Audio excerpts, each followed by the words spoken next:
Okay, let us see nu i denne video vi skal se hvad ligning første gang i en variabel. Når jeg siger ligning, det betyder at man har en venstre side og man har en højre side. Okay, lad os se, jeg har en funktion.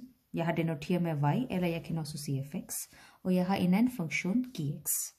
Hvis nu jeg siger at funktion fx er lige med funktion gx, det simpelthen betyder at de to funktioner, eller selvfølgelig når det er en liniefunktion, det er en rette linje, det betyder at den to rette linjer skærer på et punkt, og det er fælles, som den punkt er fælles til denne linje og også denne linje, og vi skal finde denne punkt som x-værdi og y-værdi.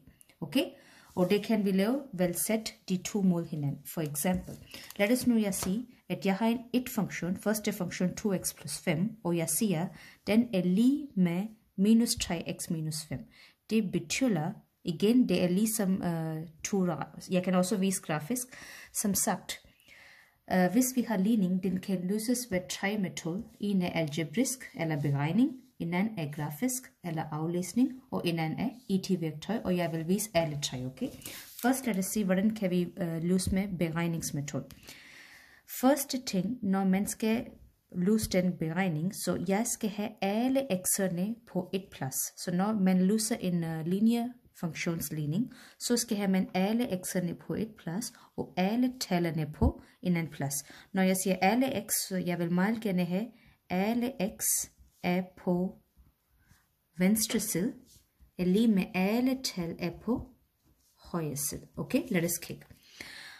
Så første ting, hvis nu jeg vil gerne have, at x er væk fra her, så jeg skal ikke have minus 3x, så den skal komme på en anden side, eller jeg skal fjerne, jeg skal kun have tal her. Så lad os gå step by step, så jeg siger 2x plus 5 er lige med minus 3x minus 5. Hvordan kan jeg tage den hele x væk? Fordi jeg har minus 3x, kig her, hvad er omvendt til minus? Det er plus. Så hvis jeg skal fjerne minus 3x, jeg sætter plus 3x, og hvis jeg skal sætte plus 3x, jeg skal også sætte et plus 3x på den side. Okay? Fordi på ligning, den ting man laver på højre side, man skal også lave på venstre side. Så jeg fik 5x, fordi 3x plus 2x er 5x, så jeg har 5x plus 5 er lige med kun minus 5. Hvorfor? Fordi minus 3x og plus 3x er afløst. Det var det mening, fordi du vil gerne have alle x'erne på en plads. Fint. Nu vil du gerne, som sagt, jeg vil gerne have alle tal på højre side. Så jeg har en tal 5. Hvordan kan jeg fjerne den 5? Jeg har en positiv 5. Hvad er omvendt det positiv? Hvis jeg skal fjerne den positiv 5, så selvfølgelig jeg skal have jeg skal sætte minus 5. Så jeg siger 5x plus 5 minus 5 er lige med, jeg har haft en allerede minus 5 her, og en mere minus 5. Hvorfor? Fordi jeg har lagt en minus 5 ekstra her, så skal jeg også, så alt du laver på højre side, skal jeg også lave på venstre, eller alt du laver på venstre, skal jeg også lave på højre. Okay? Så jeg har den, og den er væk, så jeg har 5x er lige med minus 10. Fint. Nu, hvordan kan jeg isolere x? Som du skal have, at x står alene, okay? Og hvis du kigger, den tal 5 er blevet ganget med x. Okay? Kan I kigge her? Hvad er omvendte af gange? Det er division. Det betyder, hvis du skal fjerne den 5 ud af x'en, fordi 5 er gange med x, så simpelthen dividere med 5. Og hvis du laver division her, så skal du også dividere med 5 her. Så den og den er væk, så du har x er lige med minus 2. Men som sagt, lige nu du kun fik x er lige med 2 som fælles. Den løsning er fælles, kun x. Jeg vil også gerne finde, hvad er så y, eller output. Så det er ligesom, for eksempel kig her, lige nu du fik kun x-værdi, så du skal også finde, hvad var tilsvarende y-værdi. Og som jeg har allerede sagt, den svar du fik minus 2, det er fælles mellem begge to linjer, så det er lige meget, hvis du sætter minus 2 på den funktion, eller du sætter minus 2 på den funktion, du vil få samme svar. Lad os sætte x er minus 2 her, så du siger 2, som den funktion her, som 2x plus 5, du sætter her, så du siger 2 gange minus 2 plus 5, det giver minus 4 plus 5 er lige med 1. Eller, lad os sige, du siger nej, jeg vil ikke gerne sætte på den funktion, jeg vil gerne sætte på en anden funktion. Så du siger minus 3 gange minus 2, fordi dit x er minus 2, minus 5. Minus 3 gange minus 2, så minus gange minus altid giver plus, så du siger 6 minus 5 er lige med 1. Okay, det betyder, din fælles skæringspunkt mellem de to linjer er minus 2,1. Minus 2,1, hvor minus 2 er x og 1 er y. Jeg kan også hurtigt vise den på grafisk. Okay, lad os først tegne vores linje. Som sagt, vi har lært, hvordan skal man tegne linje? 2x plus 5. Kig, du begynder med 5. B er 5. Og til hver et værdi, du stiger med 2. Så til hver et, du stiger 2. Til hver et, du stiger 2. Hver et, du stiger med 2. Okay, så lad os først tegne den linje.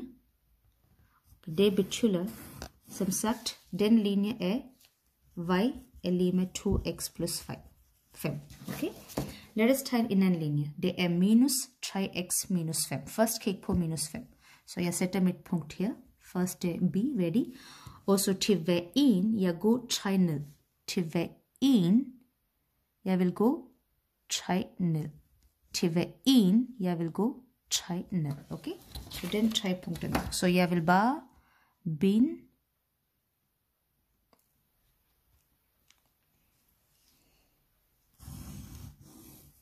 okay, og den linje er y er lige med minus 3x minus 5. Kan I se, hvilken punkt, hvis I kigger her, hvilken punkt har de to linjer skært hinanden? Kan I se? Her og her. Hvad er det punkt?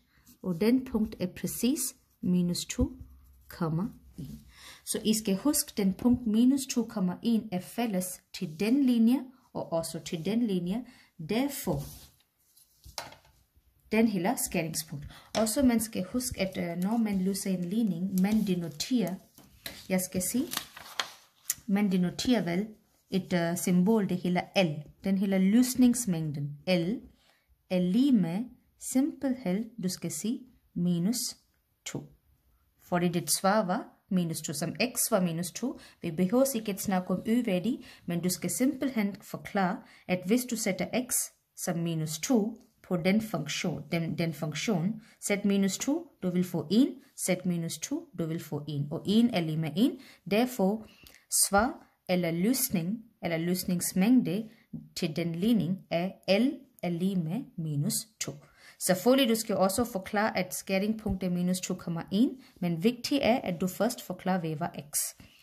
Lad os nu se en anden eksempel. Nogle gange, i stedet for direkt et linear funktion, det ser lidt anderledes ud, okay? Lige pludselig du har en parentes og alt muligt.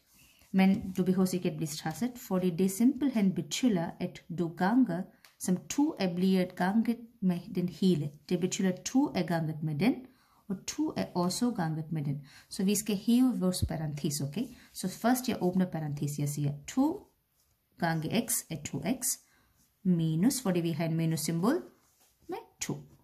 Så kan I se, hvordan har jeg åbnet den? Og så kan I se, nu det ligner som et linearfunktion, det er et linearfunktion, og det er et linearfunktion. Okay? Så som sagt, jeg skal samle alle x på venstre side, og alle tal på højre side. Okay, hvordan kan jeg så? Jeg vil gå på næste step. Jeg siger den og den. Hvordan kan jeg fjerne minus x? Eller hvordan kan jeg fjerne fra denne side? Det betyder, at jeg skal lave en plus x. Fordi det er omvendt til minus, det er en plus. Så skal jeg også lave en plus x her. Fordi hvis jeg har lavet en plus x, så skal jeg også lave her, okay? Så kig, så samle op. 2x plus x er 3x. Så jeg har 3x minus 2 er lige med den, og den er væk. Så du har 7. Okay? Hvad med den tal minus 2? Lad os skrive på en anden step. Okay? Som sagt, alle tal skal gå på højre side. Hvordan kan jeg fjerne den minus 2? Det betyder, at jeg skal lave omvendt. Så jeg siger plus 2. Så jeg skal også lave en plus 2 her. Så den og den er væk. Så du har 3x er lige med 9. Okay. Nu jeg vil gerne have et x stå alene. Som hele idé er et x, som du isolerer x. Hvordan kan x stå alene? Du har et tal, det er blevet ganget med x. Hvad er omvendt til gange? Som vi sagt, vi vil godt omvendt til gange er division. Så du dividerer med 3, og så skal du også dividere med 3 på begge sider.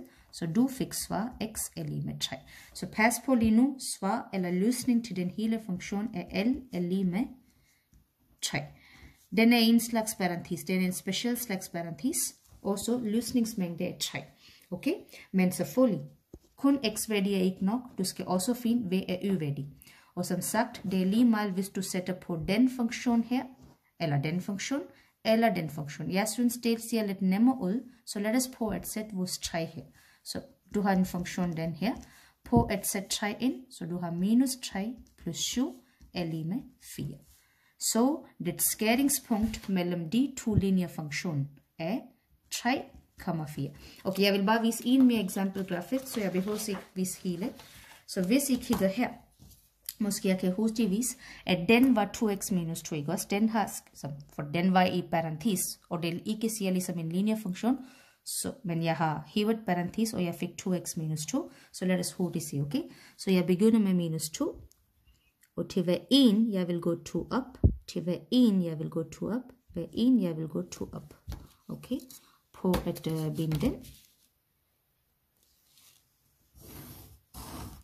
Og hvis I kigger her, jeg begynder på 7, og til hver 1, kan I se, jeg vil gå 1 ned, fordi med tælling er minus 1. Så til hver 1, jeg skal gå 1 ned, til hver 1 ned, til hver 1 ned, og så videre. Og så hvis I kigger her, jeg binder den streg her. Kan I se, hvilken punkt, kan I se, hvis I kigger den, hvilken x og hvilken y er mit skæringspunkt? Det er 3,4. Kan I se, er det præcis sammen vi også fik? 3,4. Ja. Lad os se nu en tredje eksempel, hvor du har 7x plus 4 er 7x minus 3. Selvfølgelig, som sagt, vi skal tage alle x'erne på venstre side og alle tal på en anden side. Så jeg hurtigt viser, hvis nu jeg har 7x plus 4 er lige med 7x minus 3, og jeg skal fjerne 7x, så jeg minuser med 7x. Så skal jeg også minus med 7x. Okay? Men det er lidt, så snart jeg viser, det er lidt problematisk, hvorfor vi skal sige, okay? Den, og den er væk, og den er også væk. Kan I se, så det siger, 4 er lige med minus 3. Giver det mening? Det giver slet ikke mening. Hvorfor? Fordi denne slags ligning, som hvis du fik et forkert ligning, det betyder, at du har ingen løsning. Og du repræsenterer det med sådan her. Ø, som dansk. Ø, det betyder L er lige med ø, betyder, at du har ingen løsning. Jeg kan hurtigt vise, hvorfor det har ingen løsning. Okay? Hvis I kigger her. 7x plus 4. Du begynder med 4. Okay? Og til hver 1, du skal gå 7 op. 1, 2, 3, 4, 5, 6, 7. Så den er, måske jeg kan bare binde den her, okay? Så du har en linje, det siger sådan her. Fint. Og du har en anden linje, 7x minus 3. Det betyder, at du begynder med minus 3. Og kan I se, at begge to har samme hældning.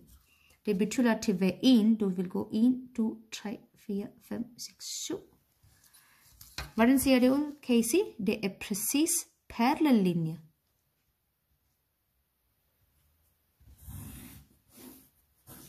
Okay. Det betyder, at lige meget hvor langt vil du gå, begge linjer vil aldrig skære hinanden.